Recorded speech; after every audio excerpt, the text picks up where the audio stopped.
Good.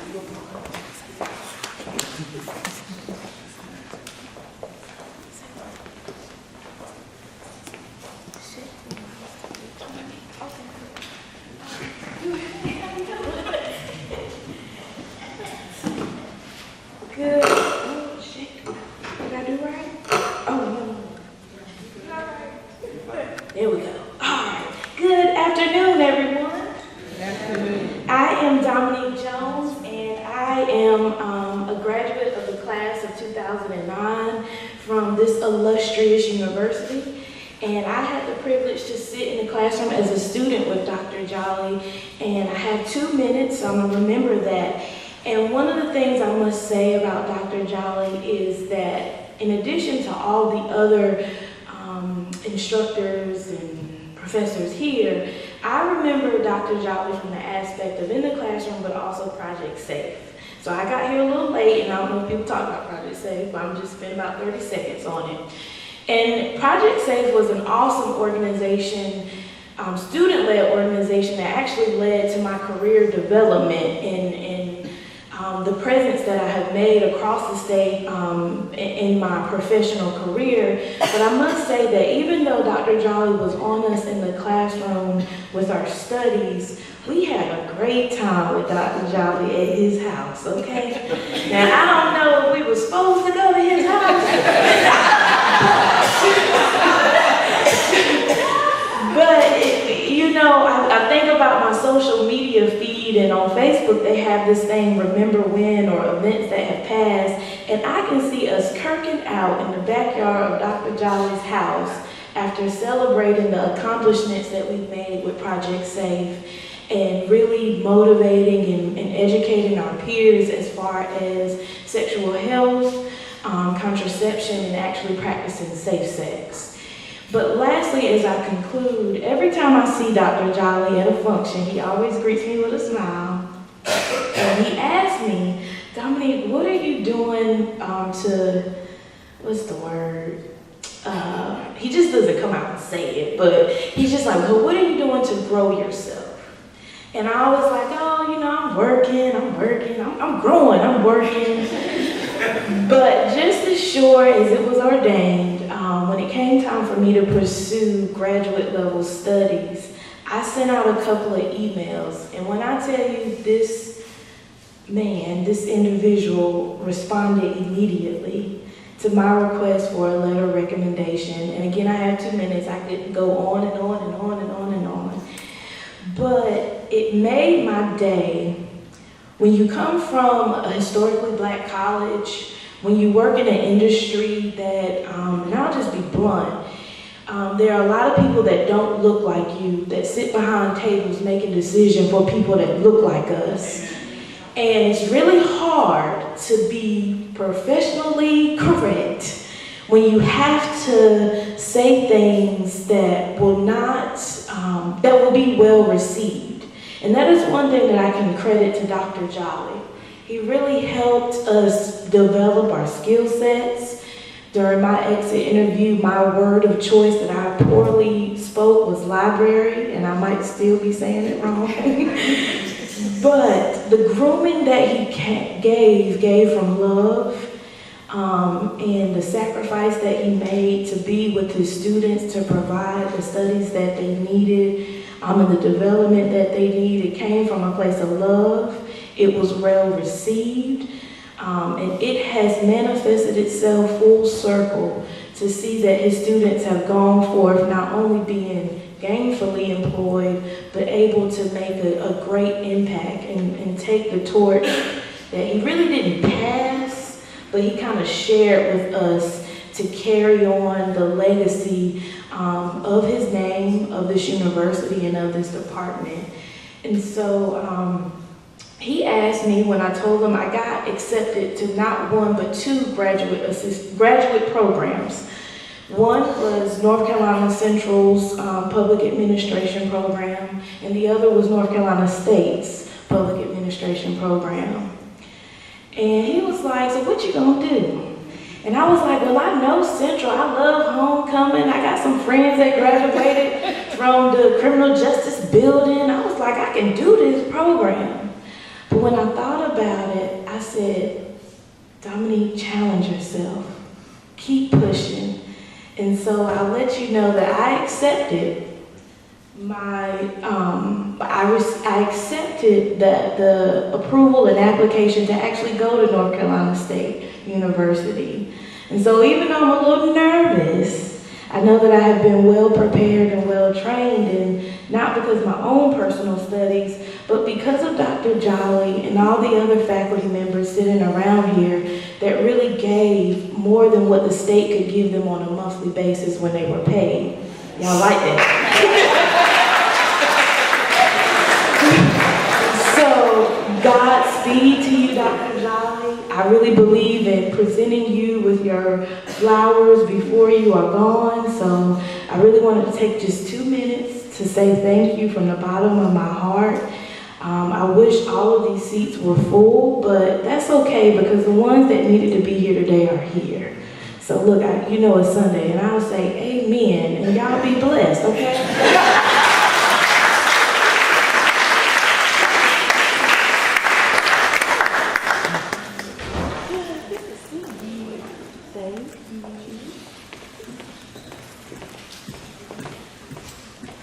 Hi, my name is Allison Matthews, and I wanted to come and talk just a little bit about the Links to Durham project. It seems like I'm the only representative who's come up and talked about that project. We had a couple people in the room who've been affiliated with that project, and it was an HIV prevention project that went on for 5 years here in Durham.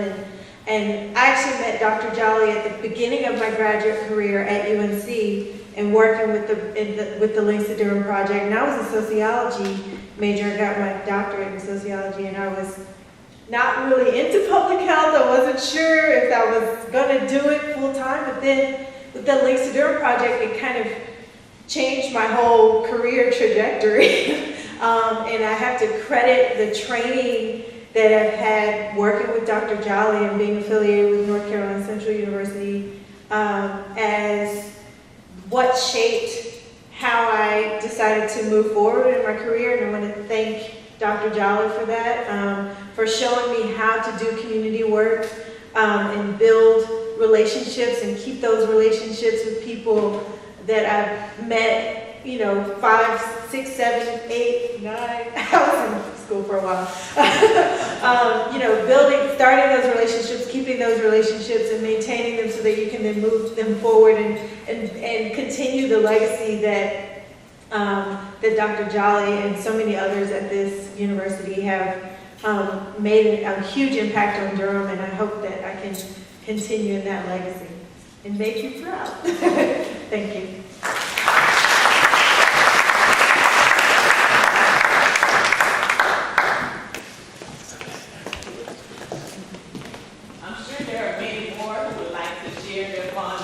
Dr. Jolly, because that's just the caliber of person that he was. But there will be opportunities to share with him during our reception. And there's also a memory book outside, so I encourage you to please share your memories and these thoughts with him via the memory book. And at this time, I'm going to ask Dr. Ramaki to come forward.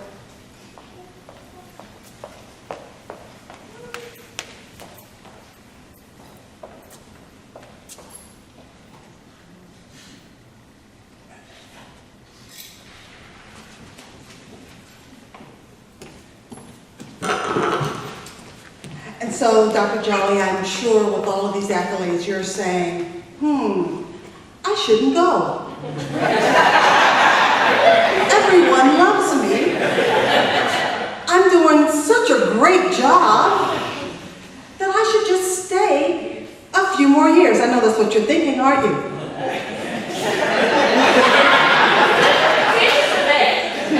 Well, because I knew we would be getting to that phase of the program, I have just a little reminder. You've seen this before, but I have just a little reminder just in case you're having second thoughts about what you're about to embark upon. I have a little surprise for you and Royce and others who may have seen that. This is an inside joke. Some of the students may not appreciate it, but you'll get it, Dr. Jolly.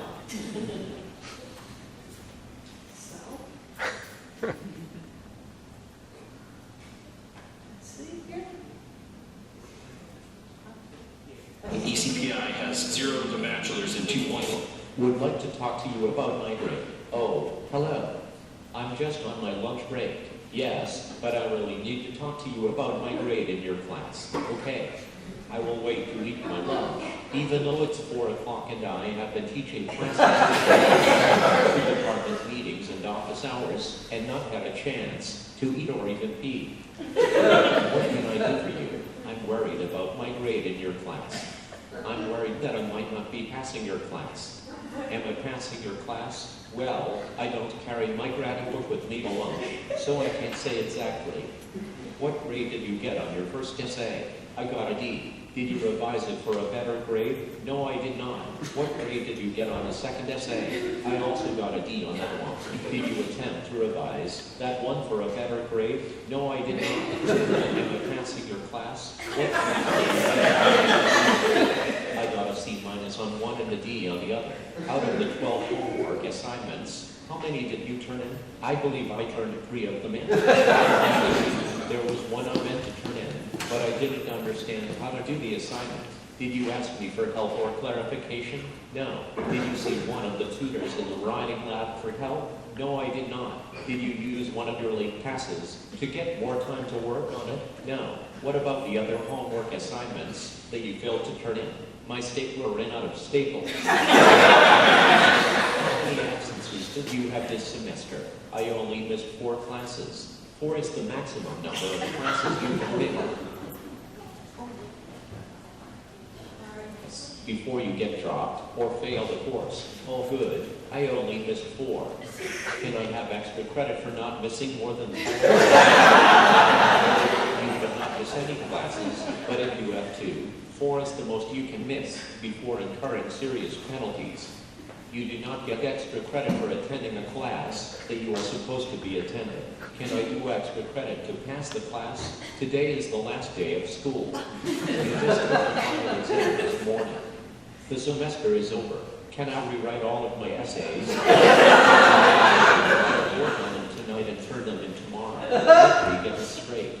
You mean you want to work on improving your writing on 4 essays overnight because you did not do any of the work in the 17-week-long semester that you were supposed to be doing. And now you think that you can rewrite 4 essays that are significantly better in less than 24 hours? Yes. No, you cannot. And besides, tomorrow is Saturday. Campus is closed until the next semester starts. What grade did I get on my final? You just turned them in 2 hours ago. Yes, but I'm worried about my grade. How long did you get on the final? I'm not sure. I didn't quite finish, but you left the final early before the time was up. I know. I had to make a phone call. The essay was supposed to be 4 pages long. How much did you get done? I believe I wrote a page and a half. I'm worried that I won't pass your class. Why were you worried about your grade when you got the first D on the first essay? Or why were you worried about your grade when you got 2 more D's and a C minus? Why didn't you come to my office hours to get help or to revise your essays for a better grade? I'm not available during your posted office hours, but I offered several times to come in early or stay late so that I could accommodate your schedule. I offered to have a phone conference to go over your essays with you. I suggested you meet with a tutor to work on your grammar and thesis statement problems to improve your writing. I told you you could email me your draft, and then I would stay up late after grading tons of papers and give you feedback on it. But you never did any of these things to improve your grade. I was planning on doing extra credit. I don't offer extra credit. So, what are my chances then for passing your class? I have the draft book with me, but based on what you have just told me, you don't have a chance in hell of passing my class. Your essays didn't turn in the majority of your homework and left the final early to make a phone call rather than finishing the test. Not only have you barely done any work this semester, you never once tried to get help or improve your grade. That's not true. I just asked to do extra credit. But you won't let me. You are a terrible teacher. I had a bad review of you on the Rate My Teacher website.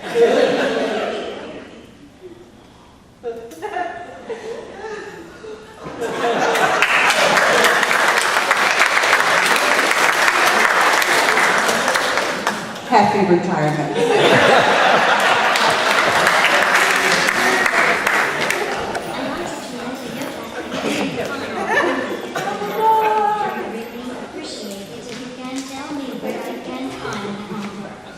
The assignments are always going to be posted on website. You already have an account set up, and there are detailed instructions on how to. Of course, you'll miss that. So at this time, we want to make a few presentations before we dismiss to go partake of our reception. So Mr. Kevin Harrell will come forward.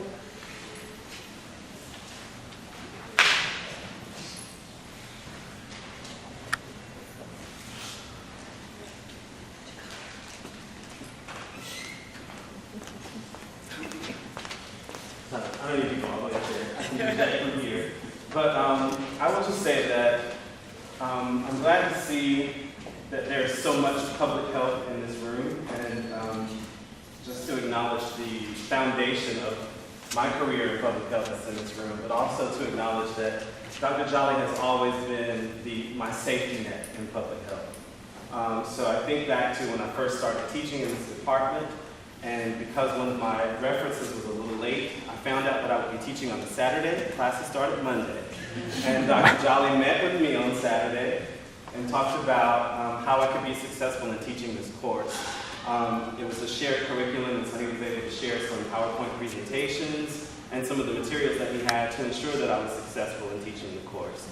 I also think just about my work when I was at Duke University in student health, and wanting to do some of the same work that NCCU was doing around tobacco cessation and perimeter policy, and went to Dr. Jolly to talk about that, and he gave me this huge binder that outlined everything that they had done on this campus, and just said, here, take this, which helped to make my job at Duke so much easier. There are so many more examples. Grant writing opportunities, a grant that Dr. Jolly saw and was going to write or write for again, I should say, that was really to benefit my position and advising Project SAFE. And Dr. Jolly could have said, well, here is the RFP, have at it. Instead, he said, we're going to bring in the health department. You're going to come, I'm going to come, we're going to meet, and let's talk about how we can get this done. And that was within my first month of full-time employment here at the university. So all of those things have helped to provide a safety net for my success in public health. So I hope three things can happen. That either because of your mentorship, I am, because of your mentorship, either because of your mentorship, I am prepared to stand on my own now, or because of your mentorship, I can lean to the information and knowledge that you provided me, or I can call you. So I know you don't, well, you said that there aren't many occasions that you have to wear bow ties. So I did a little something extra special. I know you will always carry NCCU in your heart, but now you can carry NCCU in your hand.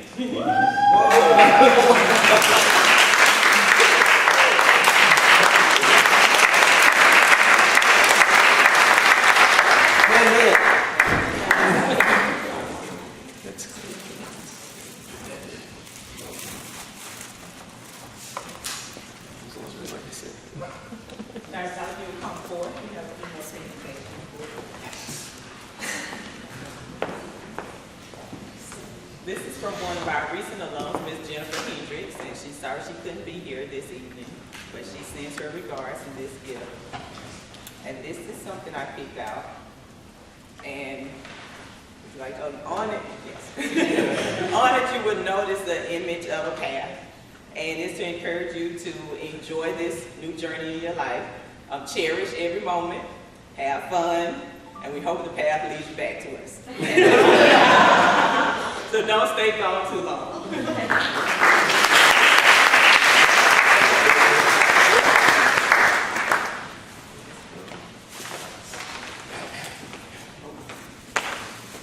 We hope you follow the models of other people who retired from this department, like Dr. Parrish and Ms. Hawkins and Ms. Page. You know, you never really can retire.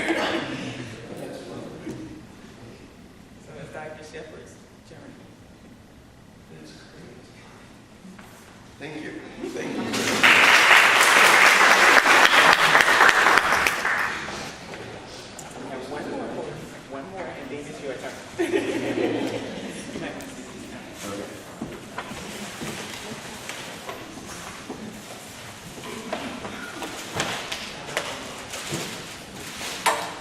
So being in this department full of pens, you're definitely no ordinary barnyard fowl. But even more so, here at NCCU, you know that he was no ordinary barnyard fowl. And so this is to Dr. David H. Jolly, Associate Professor, in appreciation of 18 years of service to NCCU in the Department of Public Health Education and your efforts as a community advocate for social justice, May 22nd, 2016, Truth in Service. So go forth and soar.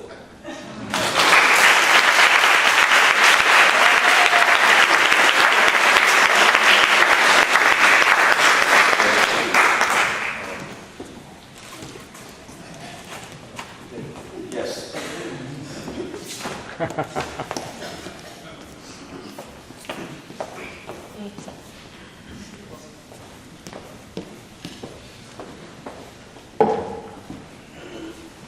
Wow. Wow on so many levels. Thank you. Thank you for being here. Thank you for all those kind words. Thank you for the support and the love that you have given me over these years. It was actually 17. I appreciate the bonus year. That was probably my sabbatical, right? Okay, so bear with me. There are a few things I really want to say. And I'm going to start with this poem. It's a poem that is one of my favorites, To Be of Use by Marge Piercy. The people I love best jump into work head first. Oh, wait a minute.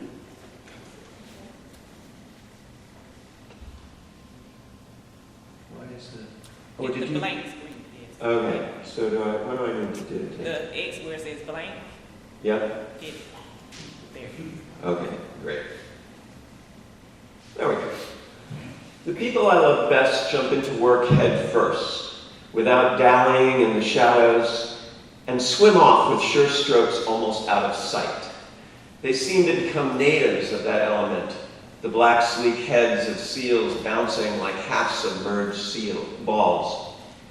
I love people who harness themselves, an ox to a heavy cart, who pull like water buffalo with massive patience, who strain in the mud and the muck to move things forward, who do what has to be done again and again. I want to be with people who submerge in the task, who go into the fields to harvest and work in a row and pass the bags along, who are not parlor generals and field deserters, but move in a common rhythm when the food must come in or the fire be put out. The work of the world is common as mud. Botched, it smears the hands, crumbles to dust. But the thing worth doing, when well done, has a shape that satisfies, clean and evident. Greek amphoras for wine or oil, Hopi vases that held corn are put in museums, but you know they were made to be used. The pitcher cries for water to carry, and a person for work that is real. That poem speaks to the value that I place on work and the people who do it. And it explains why I admire so many of my colleagues and so many of you who are gathered here today.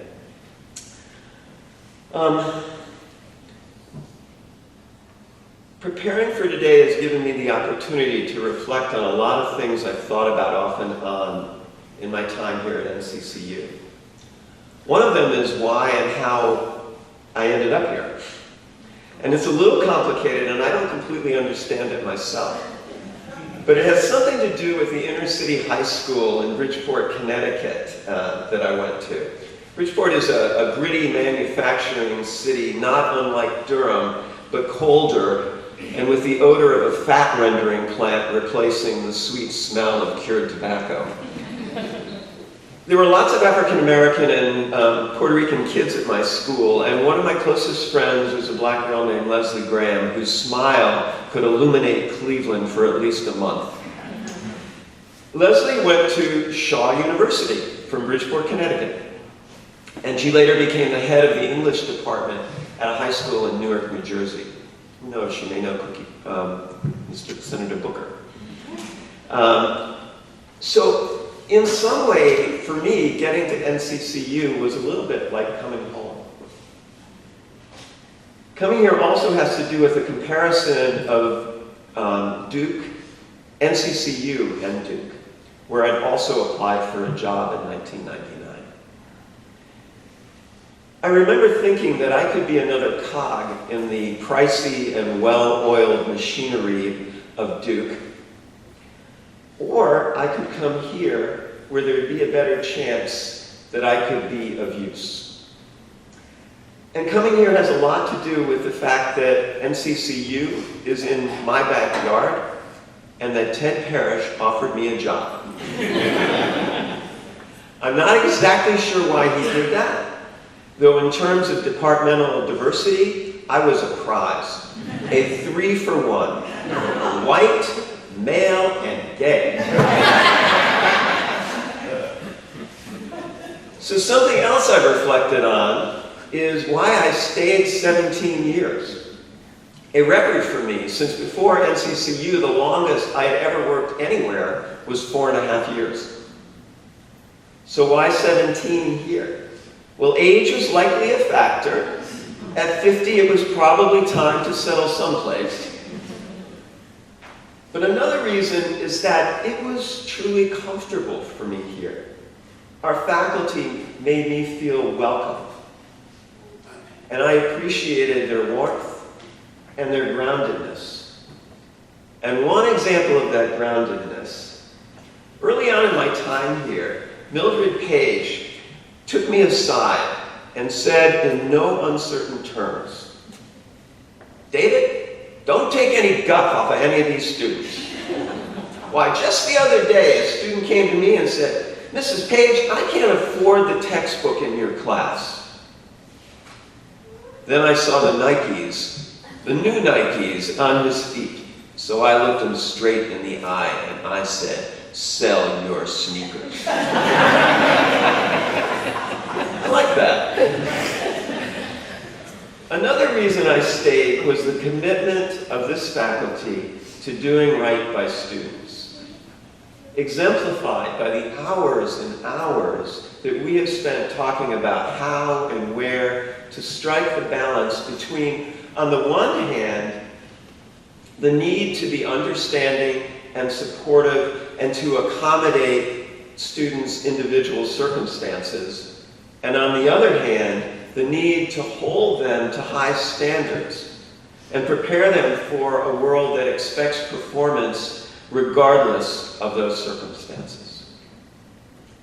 And then, of course, there were the students themselves, and more about you later.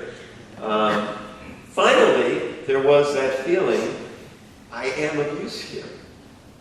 So I've been blessed to have 3 great careers: elementary school teacher, health educator, and university faculty. And at several points in those careers, I've had the privilege of getting in on the ground floor of something important. In 1975, I joined the Learning Project, an alternative elementary school in a church basement in Boston. It was the school's 3rd year. There were 3 teachers, including me, and 21 students. In 1982, 3 friends and I founded the Lesbian and Gay Health Project here in Durham to improve the quality of health care for gay men and lesbians. We were soon swamped by the demands of the AIDS epidemic, and we morphed into the state's first AIDS service organization in North Carolina. In 1986, I was the first health educator hired by the State Division of Health Services to do AIDS education in North Carolina. The state's AIDS program consisted of me and a secretary for a while. But as CDC provided states with more money for AIDS work, we grew, and we were able to hire the likes of Kathy Kerr and Betsy Randall David. And when I left 4.5 years later, and Sandra's still here? Yes. Sandra Holmes, who worked with us for several, was still there when I left. A bunch of years. And when I did leave, there were 28 of us. And then there was Yes. It was an incredible honor to get in on the ground floor of that very, very dynamic and effective organization that Bronwyn told you about. It was an honor to work with Bronwyn, and it was an honor to be on the board of Yes. Although I arrived here long after the pioneers and luminaries of health education at NCCU, among whom I count James D. Shepard, Lucy Morgan, B.J. McMillan, Howard Fitz, Mary Hawkins, Mildred Page, and Ted Parrish, I still felt like I was getting in on something important. Not in its infancy, but perhaps still in its adolescence, with plenty of growth in its future. And grow we did. I don't remember how large the department was when I arrived in 1999, but I remember graduating classes of 12 or 15 students. I also know that in the fall of 2008, the department had 78 majors. And 4 years later, in the fall of 2012, we had 185. That's a growth of 140% in 4 years without a single additional faculty person. Last Saturday, 48 majors graduated, and we've got another 10 slated to March in December. So we've not just grown in numbers, we've also grown in opportunities for students to apply what they learn in the classroom.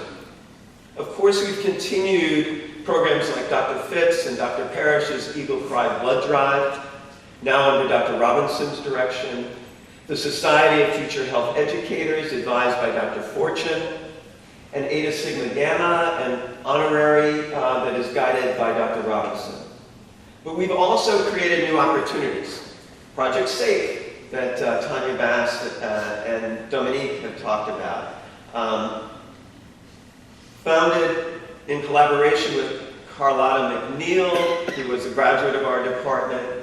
And over the years, adjunct faculty Tanya Bass, Selena Juden Monk, Kevin and Karen Harrell, and health education alumni Shannon Dupree and Osako James have all co-advised SAFE. Status Matters, another HIV prevention effort, this one focused on young women on our campus, directed by Dr. Fortune. A chapter of Globe Med, established by Dr. Ramaki, which involves students in international public health efforts. Summer externships in Ghana, led by Dr. Ramaki, Dr. Reed, Dr. Robinson. Men in Action, led by rising senior James Yarbo, and advised by Dr. Reed. It's a group that provides support to, the growing number of males in the Department of Public Health Education, and gives them opportunities for service and leadership and professional development. The new PrEP campaign that recent graduates, Quanisha Whitfield and Davina Neal, and rising juniors, Joshua Alexander and Kendall Love, helped to launch this spring to raise awareness on campus about this incredibly important biologically based HIV prevention strategy. And a whole lot of research projects, including the Partners Program that Carissa talked about. What to say about that? Provides 2-year assistantships on cancer prevention research projects here and at Chapel Hill. Dr. Ramaki, Dr. Wordlaw, Dr. Robinson, and I have all been involved, as have recent alumni Teresa Currington, who was up here, Alonzo Pamplin, Jamie Steed, Salima Taylor, and Zion Brooks, who spoke earlier. I know that I'm leaving at an exciting time for our department. Besides the ventures that I just mentioned, there is the addition of our first new faculty position in 10 years. Thank you, Dr. Wortham and Dean Parker. and the exploration of a new public health studies track to better meet the needs and the interests of our students. But I also know that I'm leaving at a time of unprecedented challenges for our department and for the university. The North Carolina General Assembly is considering policies and programs, namely the Guaranteed Admission Program and the Access to Affordable College Education Act, that could undermine the financial viability and the traditional mission of HBCUs in North Carolina. There are the seemingly incessant legislative budget cuts and consequent pressure to do more with less, and the related pressure on us to graduate more students more quickly. And both these pressures threaten to compromise NCCU's ability to fulfill our historic mission of providing students with the kind of personal attention and support in relatively small classes that students in larger, predominantly majority universities are less likely to get. And then there's HB2. And despite the governor's efforts to backpedal a bit on HB2 and put lipstick on this pig, HB2 has sent a message of exclusion and you are less than to LGBT students in our university and LGBT people across the state. I attended NCCU's last Senate faculty meeting, and I was really heartened by how many colleagues connected HB2 to Jim Crow policies